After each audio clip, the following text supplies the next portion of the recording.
नमस्कार, आप देख रहे हैं बनी न्यूज़ नेटवर्क। मैं हूं आपके साथ अमित। आपको बता दूं कि आज आपके साथ एक्सक्लूसिव बात जो है बनी से कांग्रेस की प्रत्याशी काजल राजपूत जी से करवाएंगे, जो कुछ दिन पहले यहां से विधानसभा इलेक्शन जिन्होंने कंटेस्ट की थी। और बहुत बड़ी बात होती है कि एक नेशनल पार्टी का मैंडेट बनी से मिलना और बनी से इलेक्शन कंटेस्ट करना।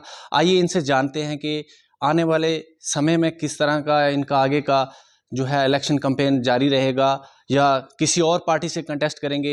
इनसे सब वो जानेंगे जो आने वाले समय में 5 साल के बाद यहाँ पे इलेक्शन होंगी तो किस तरह की इनकी तैयारी रहेगी। अभी फ़िलहाल ये लोगों के साथ जो है आज यहाँ पर हमने देखा कि किस तरह से यहाँ पे इन्होंने एक प्रेस वार्ता भी रखी हुई थी और वहाँ रेवेन्यू विभाग की तरफ से जो डिमार्केशन यहाँ पे की जा रही है उसके ऊपर उन्होंने बात की है। तो आज हमारे साथ एक्सक्लूसिव बात करने के लिए काजल राजपूत जी हैं। काजल राजपूत जी, बनी न्यूज़ नेटवर्क में आपका स्वागत है। धन्यवाद। मैम, ये बताएं कि आपने यहाँ से विधानसभा इलेक्शन कंटेस्ट की और कांग्रेस के मैंडेट से यहाँ से इलेक्शन लड़ी, और एक बहुत बड़ी बात होती है एक नेशनल पार्टी की मैंडेट मिलना आपको और फिर यहाँ से इलेक्शन लड़ना। किस तरह देखते हैं इसको? देखिए, हमने इलेक्शन लड़ी, मेरे पार्टी ने, मेरे जितने भी वर्कर थे, हमारे जितने भी साथी थे, हमने अपनी तरफ से पूरी कोशिश की। हम लोगों के बीच में रहे। हम इस चीज़ को ना तो प्रमोट करते हैं कि जब चुनाव हों आप तब लोगों के बीच में जाइए। मैं और मेरी पार्टी के जितने भी यहाँ पर लोग हैं या जो भी वो हमेशा से उनकी कोशिश रहती है या हमारी कोशिश रहती है कि हम लोगों के बीच में रहें, वो जो भी समस्याएं समाधान हम निकाल सकें, हमारी वही कोशिश रहती है। कंटेस्ट किया हमने, जीत हार ना तो मेरे लिए मैटर करती है और ना ही कभी करेगी। मेरा एक ही मोटिव है कि जितना मुझसे हो सके मैं लोगों के बीच में रहूं और जितना मुझसे काम हो सके लोगों के लिए एक सेवा मैं दे सकूं। मैं हमेशा से उसी पे बात करती हूं और उसी पे काम करती हूं। उससे आपको बिल्कुल भी या मैं हिताश हूं कि मैं हार गई या मुझे वोट नहीं पड़े या इस चीज़ से मुझे फ़र्क नहीं पड़ता। मैं हूँ यहाँ पर, थी लोगों के लिए हूँ और मैं हमेशा रहूँगी। लोग उस चीज़ को समझें ना समझें वो really doesn't matter for me. मैं हूँ यहाँ पर और जो भी गलत चीज़ें मुझे अपने आसपास, अपने सराउंडिंग्स, अपनी सोसाइटी में, अपने इलाके में मुझे दिखेंगी, ज़रूर उस पर मैं बात करूँगी, ज़रूर उस पर मैं लोगों के लिए फ़ाइट करूँगी। और ये हारना और जीतना, इसके लिए मुझे ज़्यादा इस चीज़ से फ़र्क नहीं पड़ता है। काजल जी, ये बताएं कि कहाँ कमी रहेगी आप जो इलेक्शन जो हार गए? कमी आप इसको कहेंगे या एक स्ट्रेटेजी आप किसी चीज़ की बोल सकते हैं या लोगों का एक माइंडसेट किस तरह से एक तरफ के लिए हो गया, उस चीज़ पे बात तो मुझे नहीं लगता कि अब वाजिब होगा करना। लेकिन हमने और हमारी पार्टी ने या जो भी हमारे वर्कर्स थे, हमने अपनी तरफ से पूरी कोशिश की। हमने पूरी कोशिश की कि हम लोगों तक पहुँचे, लोगों के दिलों के साथ जुड़ें, क्योंकि हमने कोई भी अपने फ़ायदे के लिए किसी भी तरह का स्टंट हमने इस्तेमाल नहीं किया। ना तो मैंने किया, ना ही तो मेरे सपोर्टर्स ने किया। हमने बड़ी एक फेयर तरह से इलेक्शन चुनाव को लड़ने की कोशिश की और जिसमें हम कामयाब भी रहे। हमने किसी को डाउन करके या अपने आप को बड़ा दिखाकर दिखाएं और किसी को डाउन करें, हम इस चीज़ पे ना तो मैं विश्वास करती हूँ। और जात पात की सियासत मैं कभी सपोर्ट नहीं करती। अपने फ़ायदे के लिए मैं उस तरह के स्टंटबाजी करूँ, मैं उस चीज़ को कभी सपोर्ट नहीं करूँगी। अगर कोई दूसरा भी करेगा मैं उस चीज़ के साथ नहीं हूँ और मैं निंदा भी करती हूँ उस चीज़ के कि आप एक अपनी जीत के लिए आप किसी को डाउन कर रहे हो या किसी के भी पर्सनल चीज़ों को अटैक कर रहे हो, तो ये कहीं पर भी आपको एक नेता नहीं बनाती है।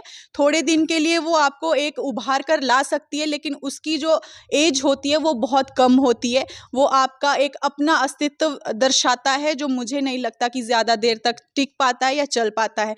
तो हम लोगों के बीच में हैं और हमेशा रहेंगे। अब जीतें या नहीं जीतें कोई फ़र्क नहीं पड़ता, और दूसरों ने किस तरह से इस चुनाव को लड़ा या जीते वो लोग, वो सब लोगों के सामने हैं। कहाँ पर क्या झूठ बोला, कहाँ पर किस तरह का हथकंडा उन्होंने अपनाना चाहा, तो ठीक है, लोगों ने उस चीज़ पर ज़्यादा विश्वास किया। तो अब मैं यही एक्सपेक्ट करती हूँ कि लोगों ने विश्वास किया है अगर उन पर, तो वो लोगों के विश्वास पर खरा उतरें।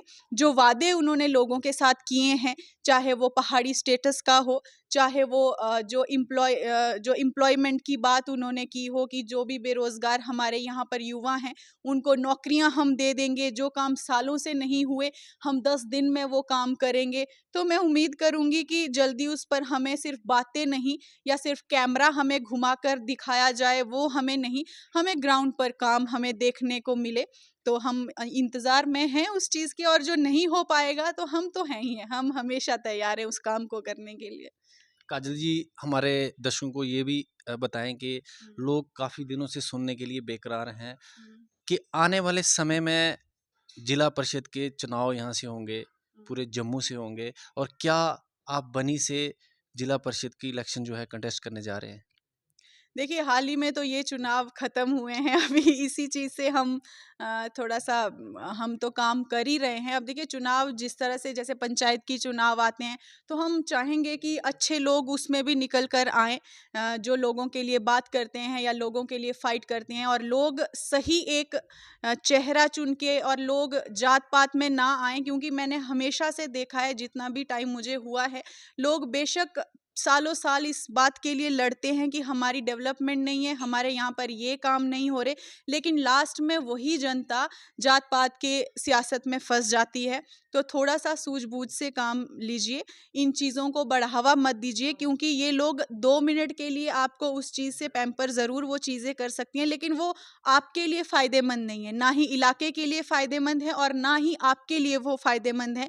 फ़ायदेमंद हमेशा वही सियासत रहती है जो सबको एक लेकर चलने की बात करे, जो लोगों के हित के लिए सिर्फ बात ना करे बल्कि काम करे। तो मुझे नहीं लगता कि इस तरह का कैलिबर या इस तरह की चीज़ें आप इन इस पर्टिकुलर जो आपने किसी को बनाया है, या जो भी मुझे कभी लगी नहीं, और मुझे लगता भी नहीं है कि इन चीज़ों के ऊपर वो कभी खरा उतर पाएँगे, लेकिन हम आशा कर सकते हैं। और रही आगे आने वाले चुनावों की बात, तो अगर लोग चाहेंगे, अगर उन्हें फिर से लगेगा कि हाँ, वो चाहते हैं कि हम आएँ, तो हम हैं, हम आए, चुनाव दोबारा लड़ें या ना लड़ें, कोई फ़र्क नहीं पड़ता। हम लोगों के हित के लिए हैं, बात करने के लिए हैं। तो जैसे इच्छा होगी जनता की, हम उसी इच्छा के अनुसार हम आगे बढ़ेंगे। किस पार्टी से कंटेस्ट करने जा रहे हैं? कांग्रेस से, भाजपा से या इंडिपेंडेंट? ये हाँ, बहुत बड़ा सवाल है। ये सवाल तो मुझे नहीं लगता आपको पूछना चाहिए। कांग्रेस पार्टी ने हमेशा मुझे सपोर्ट किया है। कांग्रेस पार्टी ने इतनी एज में मुझे मैंडेट दिया, तो मैं पार्टी की बहुत आभारी हूँ। जिस तरह से पार्टी कर, लेकिन हाँ, कुछ आपकी उम्मीदें होती हैं पार्टी को लेकर कि पार्टी आपको किस तरह से सपोर्ट करे या इस तरह से चीज़ें। तो कहीं न कहीं एक वो चीज़ शायद कुछ ना कुछ शायद कमी भी रही है, लेकिन हम अपनी तरफ से, मुझे पार्टियों को मैं ज़्यादा तवज्जो देती भी नहीं और महत्व भी नहीं देती। मेरा अपना वजूद है, मेरी अपनी स्पिरिट है कि मैं किस हिसाब से काम कर सकती हूँ या नहीं। तो पार्टी तो फिर लोगों की इच्छा है, अगर लोगों को लगता है कि पार्टी इतनी इम्पोर्टेंट है, ना कि कैंडिडेट इम्पोर्टेंट है, तो वो लोगों की अपनी इच्छा है, वो लोगों के साथ बात करके या उस हिसाब से हम, जैसे मैंने पहले भी कहा कि हम लोगों से बाहर नहीं हैं, वो लोग जिस तरह से हमें चलाना चाहेंगे हम चलेंगे, बाकी कोई ज़्यादा नो काजल मोर जी, टिप्पणी। काजल जी, ये बताएं हमारे दर्शकों को कि मातृशक्ति में आपके प्रति इतना प्यार है कि मैं सुनने को, जब भी हम जाते हैं फील्ड में, तो हमें ये मिलता है कि काजल राजपूत एक बहुत अच्छी लीडर हैं। आने वाले समय में आप मातृशक्ति के लिए क्या-क्या कदम उठाने वाले हैं? और अगर आने वाले टाइम में अगर आप जीत जाते हैं इलेक्शन, तो देखिए अभी तो आपके लिए काफ़ी सुनहरी मौका है, क्योंकि यंग एज है, तो यंग एज से बढ़कर आग अभी आपके लिए कोई, मैं नहीं कहूँगा कि कोई बूढ़े हो गए हो, अभी यंग हो, तो आपकी इलेक्शन के लिए बहुत सारा टाइम है, तो कल को आप इलेक्शन ज़रूर जीतेंगे, ये हमारी बेस्ट विशेज़ हैं आपको। लेकिन ये बताएं कि मातृशक्ति के लिए क्या करने वाले हैं आप आने वाले समय में, खास तौर पर बनी के लिए? मातृशक्ति हमारे इलाके में खासकर नारी शक्ति का आगे आना अपने आप में बहुत बड़ा एक चैलेंज है, और अपने आप में एग्जाम्पल भी है, क्योंकि ऐसे इलाकों से एक महिला के लिए बाहर निकलना इतना आसान नहीं है। आपको बहुत लोगों की नज़रें और बहुत सारी बातें आपको सुननी पड़ती हैं। तो अगर कोई निकलता है, तो मैं चाहती हूँ कि अगर कोई हिम्मत करता है, तो हमारे लोगों को उसको हिम्मत देनी चाहिए, ना कि उसको डिमोरलाइज करके उसको वापस से वहाँ पर फेंकना चाहिए। चाहिए नीचे कि हाँ आप नहीं कर सकते हो क्योंकि आप सिर्फ एक लड़की हो या महिला हो। तो ये सोच मुझे लगता है कि हमारे लोगों को अब ख़त्म करनी चाहिए, क्योंकि अगर किसी घर में बेटी है तो आप बेटियों को पढ़ा रहे हो।